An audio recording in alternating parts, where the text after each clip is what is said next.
उन्हें आज मुंहतोड़ जवाब दिया गया है। तो पहले सैन्य कार्रवाई की गई, पहले एक्शन हुआ सेना हमारे बलों का, उसके बाद कूटनीतिक मोर्चे पर भी भारत लगातार सक्रिय है और कूटनीतिक तौर पर भी भारत की मोर्चाबंदी यहां पर मजबूत नजर आ रही है।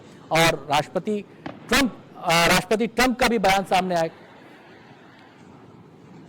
और इस समय हमारे साथ आरकेएस भदौरिया साहब जुड़े हैं, फॉर्मर एयर चीफ। बहुत बहुत स्वागत है भदौरिया सर आपका।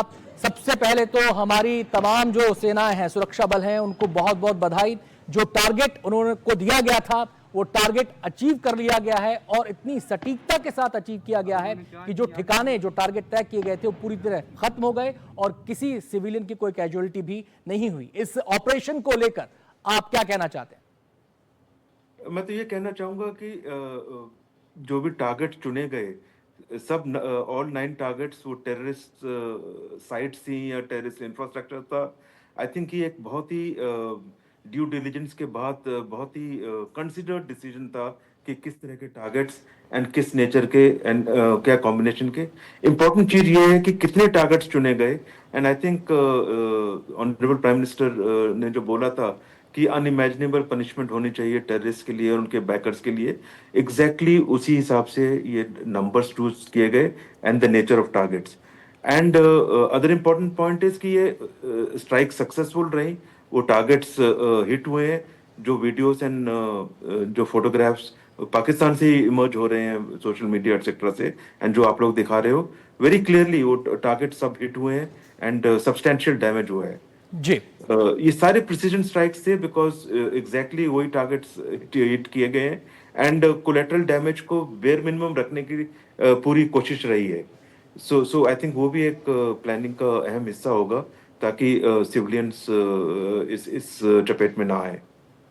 जी, लेकिन जिस प्रिसीजन के साथ इन टारगेट्स को हिट किया गया, और इस बार खासियत यह है कि हमें किसी किस्म की कोई लाइन, चाहे वो एलओसी हो चाहे वो पाकिस्तानी सीमा हो, उसको क्रॉस करने की जरूरत नहीं पड़ती। ये भारतीय सेनाओं की क्षमता को भी दिखाता है। ये एक मैसेज पाकिस्तान को और सीधा जाता है कि ये तो बिना क्रॉस किए इतनी तबाही हुई है, अगर कोई हिमाकत की तो तबाही बड़ी भी हो सकती है। बिल्कुल बिल्कुल ये है एंड क्लियरली ये एक मैसेज है कि अगर कोई ऐसा एक्ट आप करते हो, आप कहीं भी छुप जाइए पाकिस्तान में, हम वहां पहुंच जाएंगे। So no place is safe and no network and जो सपोर्टिंग इंफ्रास्ट्रक्चर है दे कैन नो लॉन्गर से ये हमारा काम नहीं था और उसमें हम मान लेंगे या हम डोजियर भेजते रहेंगे वेट करेंगे कुछ सपोर्ट की वर्ल्ड स्टेज पे। जो जो एक्शन है उसका हम अपने आप खुद एक्शन लेंगे and strong and effective action होगा। जी, सर आपसे ये भी जानना चाहेंगे कि ये जो हेडक्वार्टर्स हैं, जैसे जैश का गढ़ है उसको तबाह किया गया, लश्कर का जो हेडक्वार्टर है उसको तबाह किया, हिजबुल का जो हेडक्वार्टर है उसको तबाह किया गया, तीनों इंपॉर्टेंट टारगेट थे, इन टारगेट को ध्वस्त कर दिया गया। ये कितना बड़ा नुकसान है इन आतंकी संगठनों के लिए? क्योंकि कहा यह जाता है कि यहां पर लोगों को लाया जाता था, ब्रेन वॉश किया जाता था, उनको ट्रेन किया जाता था, फिर उन्हें लॉन्चिंग पैड तक पहुंचाया जाता था ताकि वो आगे जाकर आतंकी हमलों को अंजाम दे सके। तो क्या आपको लगता है कि ये जो कड़ी थी बीच की, ये इन हेडक्वार्टर्स के ध्वस्त होने से टूटेगी और ये जो इनका तरीका था इसको एक बड़ा नुकसान यहां पर पहुंचेगा, खड़ा होने में इनको एक बड़ी यहां पर क्षति पहुंचेगी? हाँ, एक तो ये है कि नुकसान पहुंचा है, क्षति पहुंची है, लिंक टूटा है, ये जो सारी बातें कही आपने ये है। बट उससे भी स्ट्रांग आई थिंक ये है कि जो हमने मैसेज क्या कन्वे किया है कि आप कहीं भी होंगे, जो भी आपका इंफ्रास्ट्रक्चर है, हम आपको टारगेट करेंगे। अब ऐसा नहीं है कि वो कहीं बिल्टअप एरिया में है, कहीं और है, वो डायरेक्टली अपनी रिस्पॉन्सिबिलिटी नहीं ले रहे हैं, वो स्टेटमेंट दे रहे हैं कि हम इन्वॉल्व नहीं है, उस पर हम चुप कर जाएंगे या डोजियर्स प्रिपेयर करेंगे। तो ये एक मैसेज बहुत ज्यादा स्ट्रांग है, आई थिंक वो ज्यादा इंपॉर्टेंट है।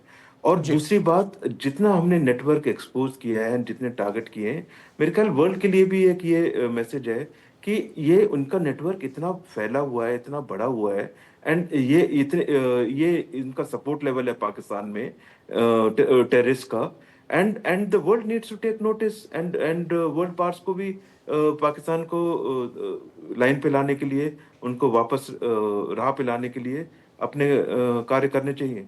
नहीं तो इस उनकी तरफ से पाकिस्तान पर जितना प्रेशर होना चाहिए वो नहीं होता है। जी दूसरी बात, हमारा एक ये स्ट्रेट मैसेज है कि अभी हम ना तो किसी के दबाव में आएंगे वर्ल्ड स्टेज पे, और ना हमारे लिए कोई लिमिट होगी जी डिपेंडिंग अपॉन जो भी एक्शन लिया है टेररिस्ट ने, उसलिए उसका जो रिस्पॉन्स है हम जी अपनी तरह से तय करेंगे और उसको अचीव करेंगे। जी। आप भदौरिया साहब, ये आप भी जानते हैं कि पाकिस्तान अलग अलग मंचों पर जा रहा था। कभी संयुक्त राष्ट्र चला गया, कभी फलाना देश के पास चला गया, कभी उस देश के पास चला गया, और सबसे यही गुहार लगा रहा था कि एक प्रकार से मीडिएशन वो करें और इंटरनेशनल इंटरवेंशन इसमें हो।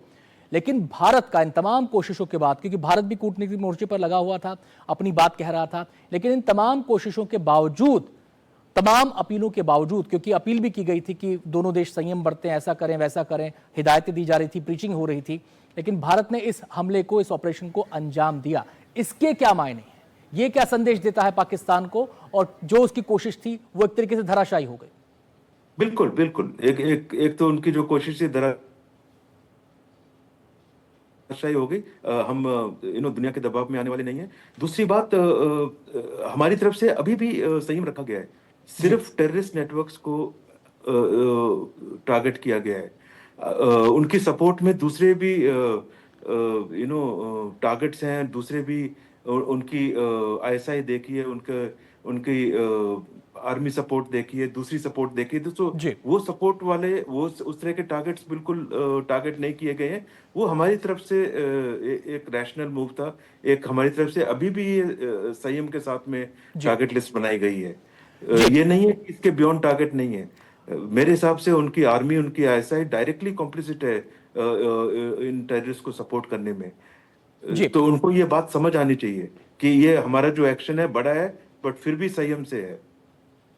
सर, आपसे मेरे सहयोगी हैं उमा शंकर, वो एक सवाल पूछना चाहते हैं। जरा उनका सवाल सुन लीजिए, क्या पूछना चाह रहे हैं। उमा, बताइए।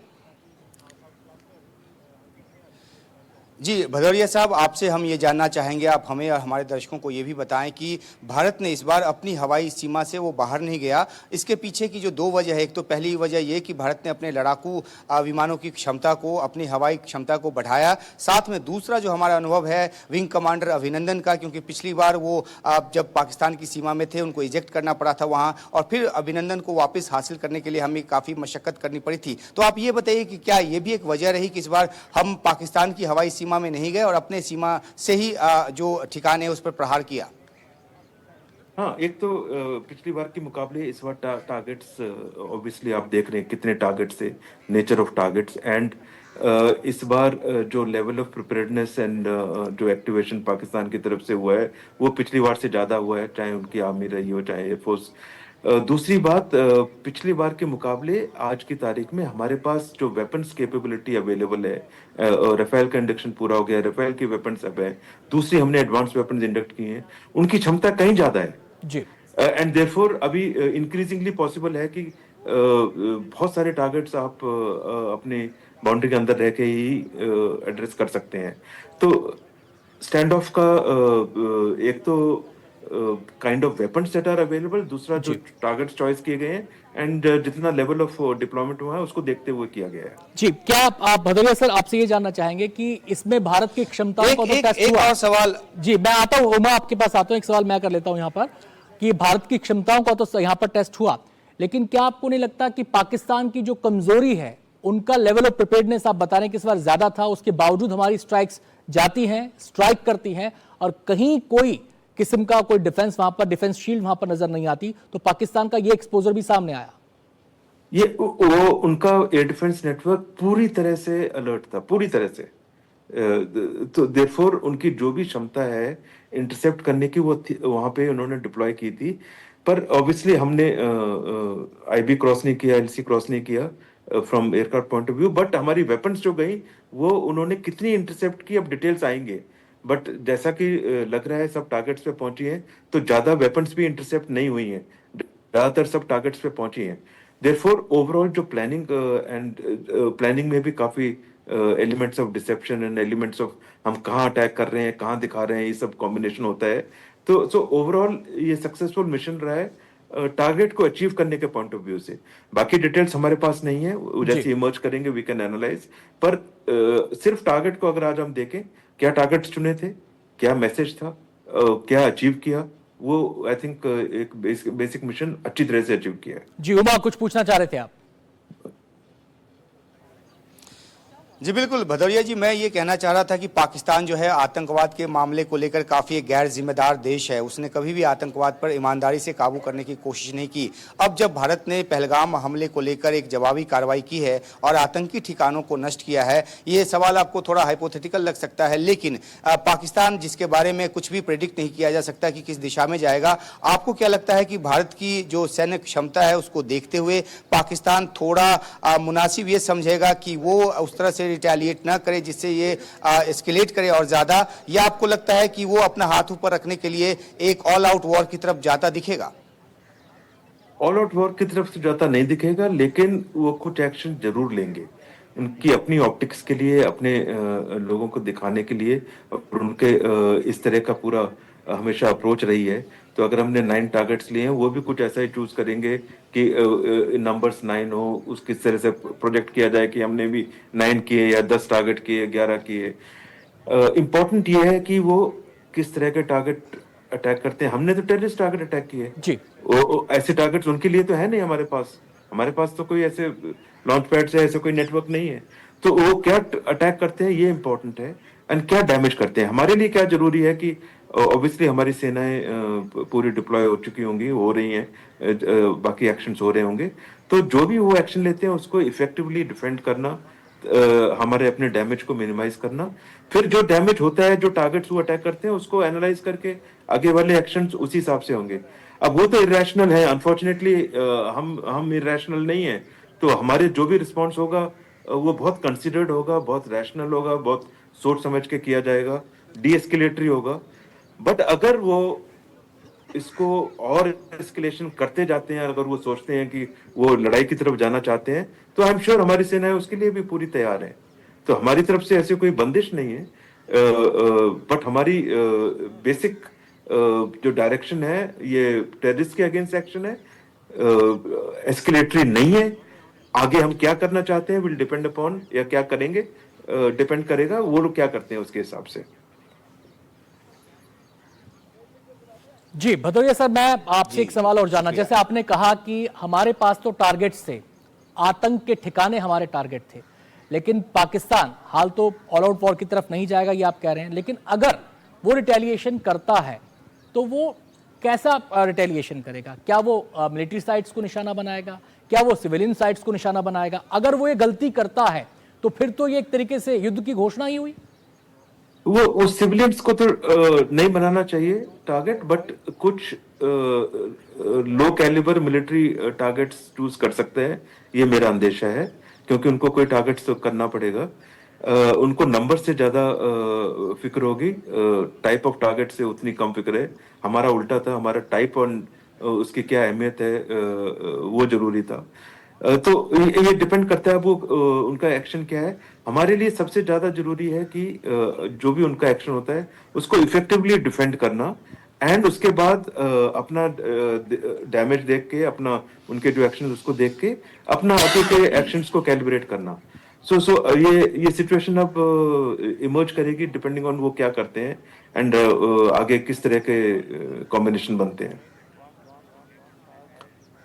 जी भदौरिया सर, जी अंजीत कुछ पूछना चाह रहे हैं। इस बार जो कहा जा रहा है कि 9 जगहों पर हमले किए गए, अगर पूरी तरह से आतंकी कमर नहीं टूटती है सर, तो क्या आपको लगता है कि इसके ठीक बाद एक आध 2 ऑपरेशन और करना चाहिए? क्योंकि अगर ये बचेंगे फिर ये ट्रेनिंग लेंगे, फिर उसी तरीके का करेंगे। आपने कहा कि सिविलियंस को टारगेट नहीं करेंगे, लेकिन 26 पुलवामा में, पहलगाम में अभी 26 लोग आम आदमी मारे गए थे सर। देखो, हमारे नेचर में नहीं है, हमारी फिलोसफी में नहीं है सिविलियंस को टारगेट करना। इनफैक्ट जितने भी हमने ये 9 टारगेट्स किए हैं, हमारे पूरी प्लानिंग में ये बहुत केयरफुली बिल्ट इन होगा कि प्रिसाइज अटैक्स हो, उन्हीं टारगेट्स को डैमेज हो, and collateral damage absolutely minimum हो। उनकी कमर टूटेगी, इससे उनकी विल जरूर टूटेगी। वो आगे एज ए नेशन वो क्या करना चाहते हैं, एज ए आर्मी वो कैसे आगे बढ़ना चाहते हैं, टेररिस्ट से हाथ हटाना चाहते हैं, नहीं हटाना चाहते हैं, ये उन पे डिपेंड करेगा। बट क्लियरली अगर वो सही डायरेक्शन में जाते हैं तो आने वाले समय में उनके लिए ज्यादा अच्छा होगा। अगर वो नहीं जाते हैं तो आगे और एक्शंस लेने पड़ेंगे। अगर वो कुछ पहलगाम टाइप एक्शन लेते हैं तो नेक्स्ट एक्शन इससे भी स्ट्रांग होगा। अब क्लियर मैसेज दे दिया गया है कि आप यहाँ टेररिस्ट एक्ट करके कहीं भी छुप नहीं सकते, आप जहां पे होंगे आपको अटैक किया जा सकता है। जी भदौरिया सर, मेरा एक सवाल और है कि ये आतंकी जो संगठन है अभी उनके ठिकानों को निशाना बनाया गया है, लेकिन ये संगठन चलाने वाले जो माइंड हैं, जो मास्टर माइंड हैं, वो उनको लेकर भी लोगों के जहन में सवाल है कि अभी संगठन को निशाना बनाया है, क्या इंडिविजुअल्स भी टारगेट हो सकते हैं आने वाले समय में? पहला सवाल मेरा ये। दूसरा सवाल कि ये जो हमारा ऑपरेशन हुआ है इससे पाकिस्तान की जो इंटरनल सियासत है या जो वहाँ की इंटरनल पावर इक्वेशन है वो क्या इम्पैक्ट हो सकती है? उनकी जो टेररिस्ट लीडरशिप है इसमें कितनी उनको आहत पहुंची कि नहीं पहुंची वो इमर्ज करेगा। पर उनको ये तो क्लियरली पता चल जाएगा कि हम किस लेवल तक कितनी सीरियसली एक्शन लेंगे। तो इसका असर तो होगा, इसका असर आने वाले समय में जरूर होगा। जब बालाकोट किया था 5 साल तक कुछ नहीं हुआ था, इसी तरह से इसका असर जरूर होगा। अभी के समय में थोड़ी सियासत रहेगी उनकी तरफ से एंड मेरे हिसाब से पाकिस्तानी अवाम को ये देखना होगा कि उनकी मिलिट्री लीडरशिप उनको किस डायरेक्शन में ले जा रही है, उनकी हुकूमत उनको किस डायरेक्शन में ले जा रही है एंड उनका इन्वॉल्वमेंट, वो कैसे इसको देखते हैं, वो बहुत जरूरी होगा। इसलिए हमें सारी सच्चाई हमको जो अपने जिस तरह से टारगेट चूज किए उससे हमने प्रेजेंट किए एंड दूसरे देशों को बताया कि इनका नेटवर्क एंड इनकी सपोर्ट टू टेररिज्म किस लेवल की है। अब देखिए 9 मेजर टारगेट्स रहे हैं, ऐसे और भी बहुत सारे टारगेट्स हैं। अभी तो सिर्फ हमने काफी संयम रखा है, काफी दूसरे टारगेट्स होंगे जो आगे के लिए काम आ सकते हैं। ये उनकी आवाम को भी अब देखना होगा कि आगे आने वाले समय में उनको क्या करना चाहिए। भदौरिया साहब, एक बड़ी बात यह है कि इससे अगर हम आगे की सोचें तो जब से ये पहलगाम हमला हुआ हम लगातार लोगों जो सिक्योरिटी एक्सपर्ट्स हैं उनसे बात करते हैं, वो कहते हैं ये तो एक तरीके से मुहरा है, असली कहानी तो वहां की आईएसआई और सेना प्रमुख रचते हैं। उन्होंने कई बार आसिम मुनीर का नाम लिया। तो अगर एक बार हमने ये लॉन्च पैड उड़ा दिया, इनकी कमर फिर भी नहीं टूटी, ये फिर अगर सेना दूसरे तरीके से फिर तैयार कर लेगी तो फिर हम उसकी कमर नहीं तोड़ पा रहे हैं। उसका इलाज क्या है कि भाई जब सेना प्रमुख ही इस तरह का काम कर रहा हो पाकिस्तान का, तो फिर क्या करें सर? बिल्कुल एंड इसीलिए मैं बोल रहा हूँ, मैं तो बोलता हूँ कि उनकी आईएसआई एंड उनकी सेना इसमें टेररिस्ट सपोर्ट में डायरेक्टली कॉम्प्लिसिट है। बिल्कुल वो इसमें इन्वॉल्व है उनकी इस सपोर्ट में। इसीलिए जरूरी है कि उनके जो भी सियासी चेंजेस होते हैं आने वाले टाइम में, उनकी आवाम को ये समझना होगा कि उनकी मिलिट्री लीडरशिप किस तरह से, उनका क्या ये फिलॉसफी काम आई, आज वो किधर हैं आज की तारीख में हमारे कंपैरिजन में। उनको ये terrorist and support to terrorist network को कहाँ ले आया। वो 1000 कट्स की बात करते थे, अभी वो किधर है और हमारा देश किधर है। तो अब ये अंडरस्टैंडिंग मेरे ख्याल से कॉमन पीपल में आना जरूरी है। वहां पे एक बदलाव उनकी तरफ से जो शुरू होना चाहिए। मेरे हिसाब से ये सब इस लेवल पे जब टारगेट हुआ है, ये सब इसको ट्रिगर करेगा, ये सब नैरेटिव्स को ट्रिगर करेगा कि वहां क्या होना चाहिए, ऐसा क्यों हो रहा है। तो मेरा एक आखिरी सवाल है आपसे, बस आखिरी सवाल आपसे, वो ये कि इस पूरे के पूरे सिनेरियो में, पहलगाम हमले से लेकर हमारी स्ट्राइक तक, हमारे ऑपरेशन तक, इस पूरे के पूरे सिनेरियो में एक व्यक्ति है जो हमेशा केंद्र में रहा और वो है पाकिस्तान का आर्मी चीफ आसिम मुनीर। क्या आपको लगता है कि इस सफल स्ट्राइक के बाद मुनीर की पोजीशन कमजोर होगी? उसको लेकर जो दाएं बाएं बातें होती हैं लेकिन खुलकर सामने नहीं आती हैं, क्या आपको लगता है कि वो वॉइसेस और लाउड होंगी? क्या आपको लग रहा है कि उनकी पोजीशन पर इंपैक्ट पड़ेगा? इमीडिएट शॉर्ट टर्म में कमजोर नहीं होगी, बिकॉज वो जो एक्शंस लेंगे वो अपनी होल्ड और उनको और बढ़ाएंगे। आपने देखा रिसेंटली उन्होंने एनएसए भी एक सर्विंग DGISI को बना दिया है। सो इमीडिएट उसमें कमजोर नहीं होगी, बट आने वाले समय में मेरे हिसाब से बहुत कमजोर होगी, because finally Pakistani people have to realise कि इनकी मिलिट्री लीडरशिप ने इनको कहाँ लाके खड़ा कर दिया है एज ए कंट्री, एंड पूरी दुनिया में उनकी क्या जगह है। तो आने वाले समय में जरूर कमजोर होगी, पर अभी डी फैक्टो एक तरह से वहां तो मिलिट्री रूल ही है, सारा कंट्रोल मिलिट्री के पास है, एंड जितना थोड़ा बहुत सिविलियन लीडरशिप के पास था, जो इस एक्शन में इंटरेक्शन विद फॉरेन नेशंस जो काम आता, उसको भी उन्होंने DGISI को NSA बना दिया। सो अभी शॉर्ट टर्म में मैं चेंजेस नहीं देखता, लॉन्ग टर्म में जरूर देखता हूँ।